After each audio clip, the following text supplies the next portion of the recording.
Okay, well then let's talk about the recipes I'm going to demonstrate for you today. We're going to make two quick recipes. One is a favorite of my clients. It's a white bean and garlic and parsley with their cannellini beans. I use them in just about everything that calls for a bean because they're reliable, they have good texture, and they are very, very high in protein. And then we're going to make a salad-style dish, fried succotash. It's a stir-fried succotash with legumes, edamame, which are here. I'm going to add 1 tablespoon of either a peanut or a canola oil. Let that heat up a little bit. And add slivers of garlic. And let the garlic and the oil warm up together. When I went to culinary school, I was taught something I absolutely did not know. And this is just based on the recipes that I read every day, is that you add garlic to a pan and then you saute it for 5 minutes. And I can't tell you how bad that is. That's great in some countries where you're looking for that burnt garlic taste, but for the most part, we're not looking for that in most dishes. We're just looking for a little bit of nice garlic flavor. And to that, I'm going to add my ginger, about a tablespoon of that.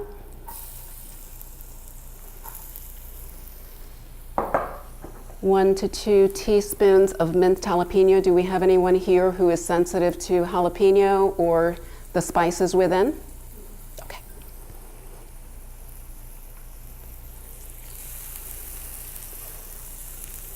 So I'm going to add a little bit of that. All of a red bell pepper. Let that get going. Give it a sprinkling of salt. Salt, while I am a big proponent of low sodium eating, salt, when used during the cooking process, actually allows the vegetables or whatever is in the pan to release its water, its fluids, its flavor. So when I cook at the kitchen, I always salt during the cooking process, and less so towards the end, because different foods have different levels of sodium that contribute to it. And beans, in particular, are rather low in sodium, relatively speaking. So we try to allow for flavoring. And here's something I'd like to tell you. When you asked a question about soaking beans, if you're faced with a situation where you're just going to go ahead and cook from dried form, you can cook that way. I've done it. It takes a very long time. The only reason you soak is to release the sugars and to make it more digestible. But if you have to, you can certainly cook it from dried. It's going to take a very long time, probably 2 to 4 hours on a very slow simmer. But the benefit of that is that all of the flavor, the broth that results from that long cook of the beans is just phenomenal. It's going to add a level of depth to your dish that you just would not have otherwise. So if you need to, you can certainly do that. Just know that in the end, if you have the time in the end, you're going to have a spectacular dish. You mentioned your fast pot, or whatever they call it. The Instapot? Yeah. Yes. How long would you, let's say you throw the hard beans in an Instapot, how long does it take an Instapot versus traditional gas fire on the stove? I only use my Instapot to soak beans or to make other simple things. So if I'm going to use it for that, for beans, that's the only purpose that I use. I would guess though that, well, I can tell you that when I've done that, it takes approximately 15 minutes. You cook it on high pressure for about 4 minutes, and I think I put that in some notes to you. And then do a manual release of the pressure within to allow it to cool down pretty quickly, and then you can proceed with your recipe. I'm going to add the corn and my squash. I'm adding some zucchini. Gentle Harvest provided these beautiful multicolored corn kernels. They're organic, non-GMO, local. I'm not sure if they're local, but it's beautiful, beautiful vegetable display. So I'm adding that. I'm going to add a little bit more salt. And it might look like I'm adding a lot, but I'm really not. I'm sorry? Oh, good. Wonderful. I used a minimal amount of oil. And that is because the vegetables will certainly create enough moisture in the dish. You don't want succotash to be watery or mushy even, in fact.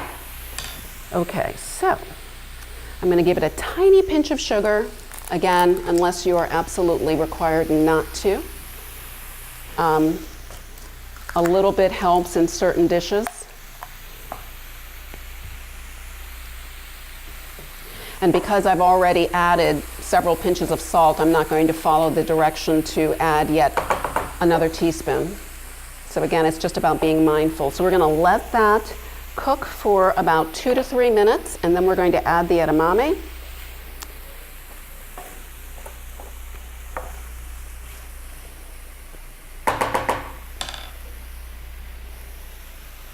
Just really, really pretty. This would make a nice summer dish alongside some fish or some grilled chicken, perhaps. And they call it's referred to as an Asian twist on a Southern classic due to the stir frying. And so you could add to that by even giving it a squirt of some soy sauce, if your dish is leaning that way. So I'm going to let that go for another 2 to 3 minutes. I want them to be tender but crisp.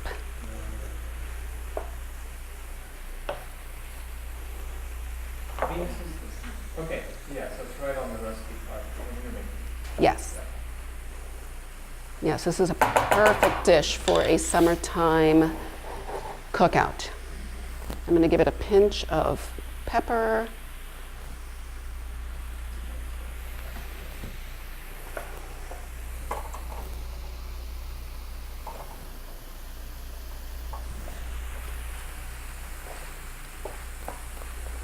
Can you smell it over there? Oh, nice. I'm famous for just reaching in.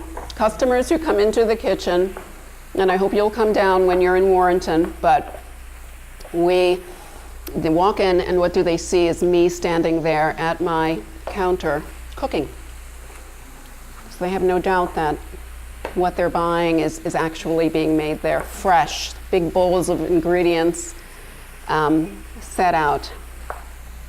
So it was interesting to see the difference. We were talking a little while ago when we were sampling the edamame, how the fresh seed differs drastically from what it appears to be in dried form. And I have to say, I love dried edamame as a snack, but I've never used it in a dish. So now I'm being tasked to do that.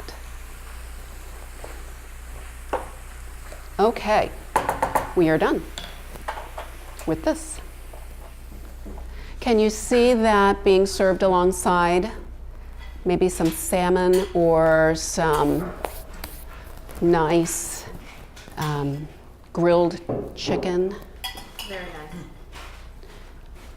I know Gentle Harvest has a huge supply of local, farm-raised, grass-fed meat and poultry that would be amazing with this. That is garlic. Yes. Delicious. Very good, thank you. So nice. Thank you. And it's so quick, you watched it, it was just together like that. And I'm not a big fan of zucchini, so this is a great way to have it. That's nice, yes. It's only cooked really for about 5 minutes before That's it's, the trick, is not to overcook the zucchini. Yes. Which has been my mistake for years. That's why my kids won't eat zucchini. I've done the same thing. The purpose behind the camps that I run for teenagers is that they realize, oh wait, I'm not going to die if I eat a bean. And they can actually be pretty good, and they're good for you.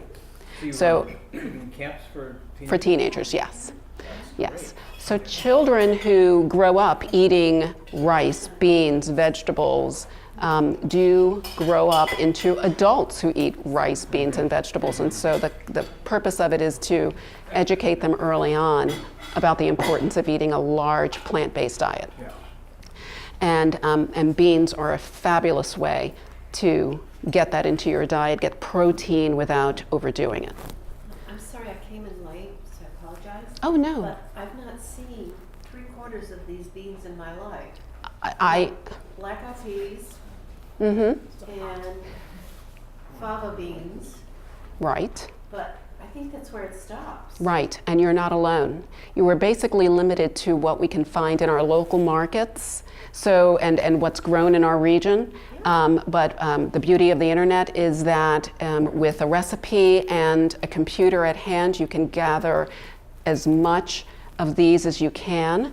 They're widely available. I think, Robert, we have quite a lot just downstairs in the produce section for dried goods.